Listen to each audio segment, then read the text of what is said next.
second semi-final action in the tournament to determine the first ever fight champion. And this is Michaels Amaydo with Lars Madison. Question mark? I can hear that inflection. Yeah, I mean, it's certainly a jacket. It's Lars, the jacket. There's been weirder things in wrestling. I take that back. This might be the weirdest thing. I am telling you right now, you cannot read this man. You don't know what he's doing. I know he's pointing at the board right now saying he's going to move on, but somebody this unstable, this unknown, I don't even know how you have a defense against him. No, it makes him incredibly dangerous. He reminds me a lot of the Joker. How you can't really determine what he's going to do next. It makes him a little difficult to stop. Now, I'm going to have to respectfully disagree with you. I go more with the ventriloquist and Scarface. Now, we might not be able to see the puppet, but we're seeing the puppet, actually, I think. And I'm not too sure if that was Amaydo or Madison who was just attacking a member in the crowd there. It's interesting that they don't always seem to be on the same page as well. It's taking all of my willpower not to make a Robbie Paige pun after that, so I'm just going to let this be my letting that out.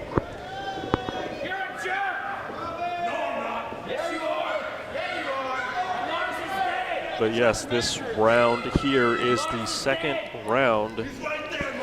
Technical rules, which we saw a little bit of in the last actual tournament match. I will be genuinely angry if this match also ends in a 3-ring out. That rule is meant to exist to keep competitors inside and fighting. It's supposed to keep the action hard-hitting and strong. And Tanner Reynolds found an immediate way to take advantage of it and use it to put Diaz out of the tournament, I think preemptively based on his skill set. Robbie Paige, a man of honor, so we know he'll definitely try to keep it in there. Amaydo, though, I don't even know where to begin with him. Well, I can't gauge this guy. This is a match that I'd like to call a battle of the head and the heart of fight.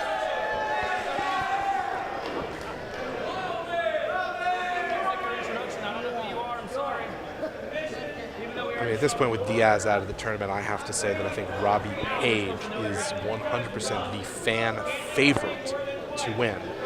But as I said, I also think he has the most damage.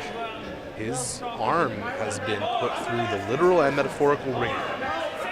There's no way that, forget 100%, he's probably not operating at 75, 80% capacity. Referee trying to get Lars' attention so Lars can explain the rule set to Amaydo.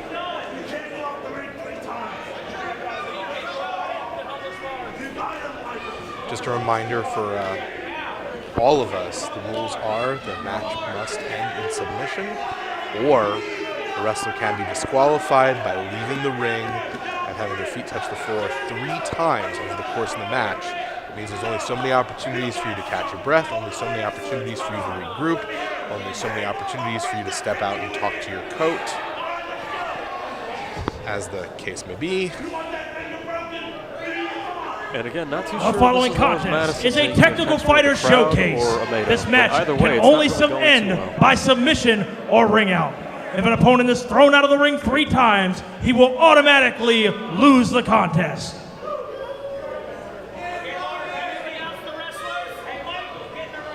Now, how do you suspect something like this would fare for Amaydo and Lars? Lars, who needs to coach Amaydo through the match. He can't really go outside and get to him. On a given day, I would say that this match would favor Paige, specifically because we've already seen how often Amaydo likes to go outside and check in with Lars. But Bob Evans worked over Paige's arm and was nearly useless at a certain point in that match. And while he has had an opportunity to recuperate, if Amaydo's been paying attention, if Lars has been paying attention, and if they're on the same page, there's an easy target on Paige. Amaydo convinced that the fans love him for whatever reason. Trying to get the fans behind him, not working out so well. you can already see the difference in strategy in a match that does not have the same set time limit. A lot more head games being played, a lot more circling. Definitely a feeling out process with each other, knowing that they do have a little bit of extra time. They have the opportunity to do it, and they're going to take advantage because it's a smart strategy. Now, let's not take anything away from Amaydo. I mean, he is an accomplished wrestler. That is 2 quick takedowns to Robbie Paige that he was just able to do. Absolutely. Amaydo's talent is not in question. It's his overarching mental capacity. But if stability was necessary to be a successful professional wrestler, the entire history of this business would be different. Robbie Paige trying to get a hold of Amaydo there, back and forth. Able to hit him with the drop kick and knocks him out of the ring. First ring out. That is 1 ring out. Now, a difference in this particular match is that you almost saw Robbie feeling like he was going to go for some sort of springboard outside and stop himself because there's no following up when someone goes to the outside because you don't want to get a ring out as well. I mean, you would have to have a very specific reason to strategically give up one of your 3 ring outs with an offensive maneuver. I can't imagine going to that this early in the contest. Now, interesting turn that we're seeing here as well. Now, in the first round matches, you only had 5 seconds on the floor. That fan is walking into something he has no idea. Oh! And Robbie Paige deciding, taking way too much time and taking out one of his own ring outs to get Amaydo back into the ring. That is the wrestling equivalent of trolling someone. They got Robbie Paige so frustrated that he gave up one of his ring outs after watching a match that ended earlier with 3 ring outs. I'm seeing a very specific strategy that can be played out in this specific style of fight matches for the future. I think they're laying the foundation for an entire series of offense and defense, not only based on submissions, but based on getting people to come in and out of that ring. Robbie Paige keeping it in the center of the ring now, working over that arm, could possibly be thinking about arm submissions later on, shoulder submissions, possibly a neck. It looks like he's working the arm. I imagine at this point it's early enough that it's going to be whatever he can get his hands on quickly enough and then capitalize on. I feel like it would be a mistake to make a decision too early about what you're going to go for. And he got to the ropes. Referee breaking it up, and Amaydo rolling out. That is 2 ring outs now on Amaydo's part. 1 more, and that is it. The thing that makes fight so innovative is these specific divisions and that they highlight different styles, but these competitors are not used to these differences. And I think that you're seeing a degree of having to start to acclimate to the different divisions that's going to cause people to make some mistakes earlier on in their tenure in the promotion than they will as they get used to it. And so this tournament's not just about who's the best wrestler, but it's who's the smartest fighter and who can acclimate to this environment the quickest. I hate to say that Tanner Reynolds so far is doing that, but he is. It's just antithetical to the spirit of what all of us are here, which is to watch men beat the ever-loving crap out of each other. Now, I don't know if you just noticed what happened there, but Lars was the one who was attacking Robbie Paige, and the referee just kicked Lars out of ringside. I mean, I guess the answers to our question earlier. He's leaving. Yeah. Lars is leaving. What? I don't even know what's going on right now. Well, I think that answers the question. Can you eject who is doing the interference? It looks like we are... Oh, and Amaydo back in the ring. In fight, we are willing to accept that the body is a vessel for the spirit, and apparently one half of the spirit just got ejected from the building. I will be completely honest. That is a sentence I didn't expect to say today. It'll be interesting enough to see, though, if Lars does stay in the back or if he decides to try to sneak back out here.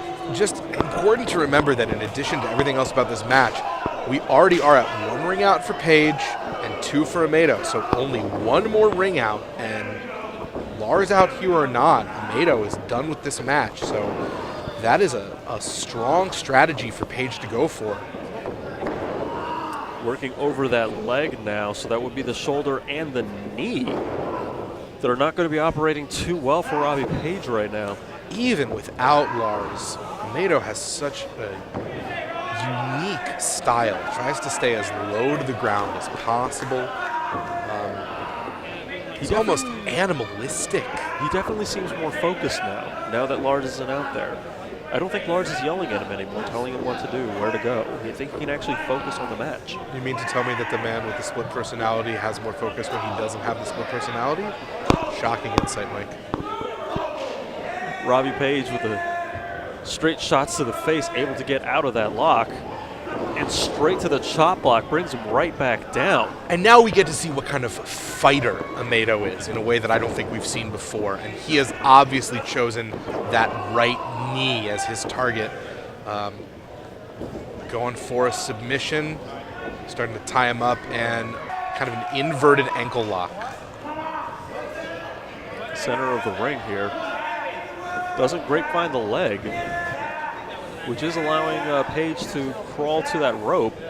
I will say, taking out a man's leg is never a bad strategy, but he's not taking the low-hanging fruit of that already injured arm. By the end of this tournament, if Robbie Paige can make it to the finals, he's going to have a bum leg and a bum arm. He's got to do more defensive. Able to reverse it into his own ankle lock. You can see the torque he's putting into that. It's obvious with Robbie Paige that he is putting everything he has into everything he does. We talked about earlier with, a relative newcomer like Brown Sugar Jones, that there isn't that level of intensity in every move, and you see the difference between someone like Robbie Paige, who's been at this a little bit longer, who is a little older, I think realizes that his body only has so long to be able to do this, and the opportunity to become the first fight champion is enough for him to put every ounce of himself into every move. Northern Light suplex. Goes for the pin, but that's not how you win one of these matches. I love Canada.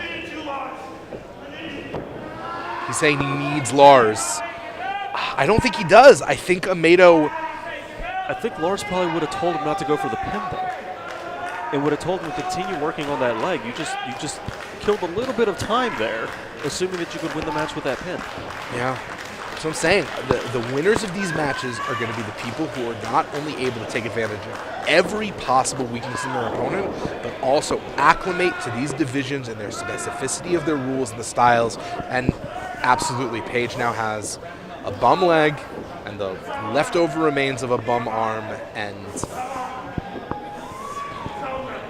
an overly enlarged heart. Paige not in a very good predicament here. I'll be honest with you, I'll be surprised if he's able to get out of this. That's already two. One more. Oh. And is Paige? No, Paige isn't out. Paige was able just to keep his arm up just barely, though. Well, I think what happened there is that technically in these contests, you have to submit. You actually have to vocally or with your hand tap out to the match. Reversal. Paige trying to get some height, trying to get some extra momentum as he blocks the airway to bring Amaydo down to the ground, gets him down to one knee.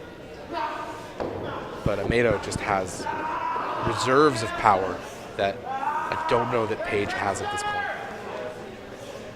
You do have to wonder, too, a move like this is taking out Amaydo. He's tapping. He tapped! He tapped out. I think you have to call that a bit of an upset. Here is your winner point, by definitely, submission. but Robbie Paige Wildman Robbie Paige. Tap out. That's the thing. Amaydo. Robbie would not let go. Everything he does, he puts every ounce of energy. Oh, no. You gotta be kidding me. This is the music of Tanner Reynolds. I don't think he's coming out to wish congratulations to Robbie Paige. This is the finals. It will be Robbie Paige versus Tanner Reynolds, and Tanner Reynolds' music just hit. Now the final match is going to be contested under Grapple rules, which means that there is no count out, no disqualification, and no rope break. And Tanner Reynolds is here. He is entering the ring, and the help is out there with him.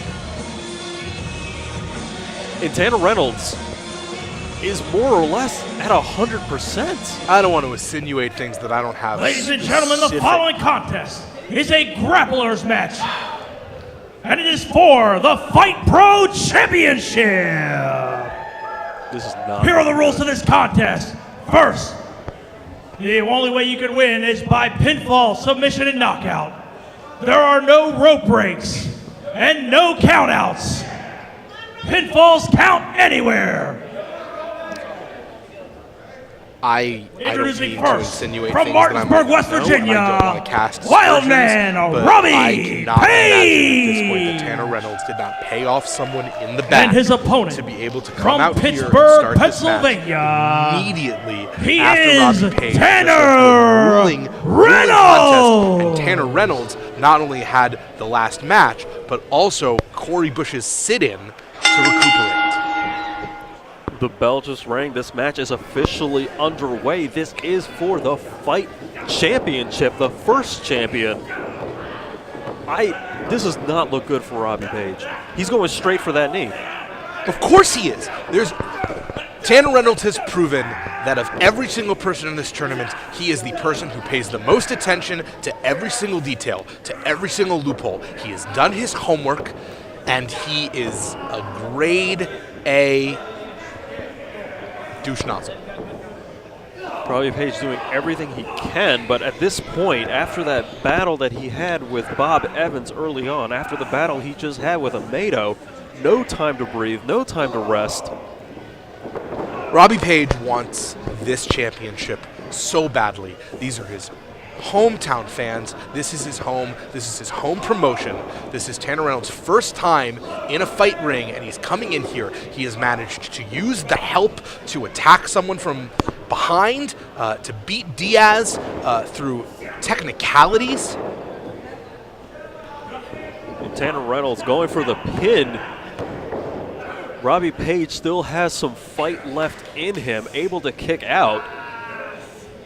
Tanner Reynolds is going to steal this title. What does Robbie Paige have to do right now to walk out with that title around his waist? First, he's got to stand up, and he has to find a way. He has to find a way to outthink Tanner Reynolds and to create space long enough to be able to come at him harder and stronger.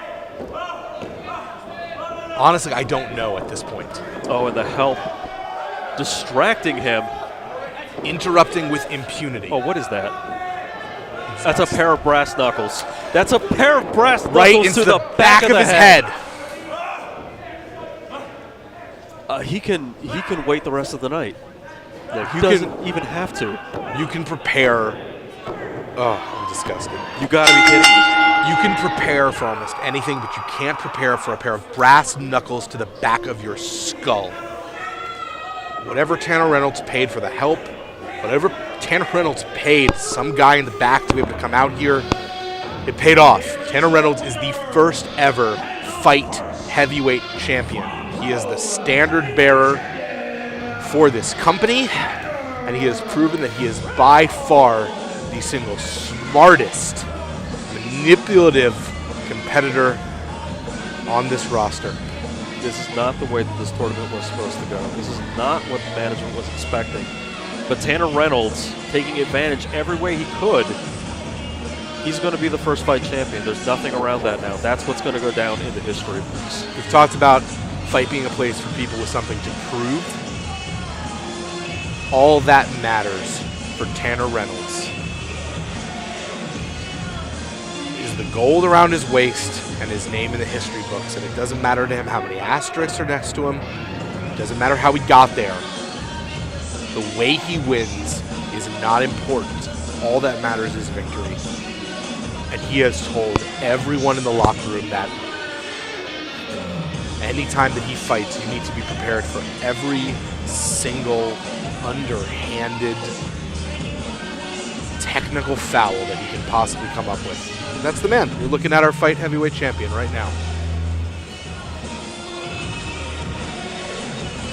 Definitely not the way we wanted to wrap up the evening, but that is just the way it's going to have to be. There is your new Fight Heavyweight Champion. I'm Mike Valentine for Jason Heat. We'll be catching you guys next time.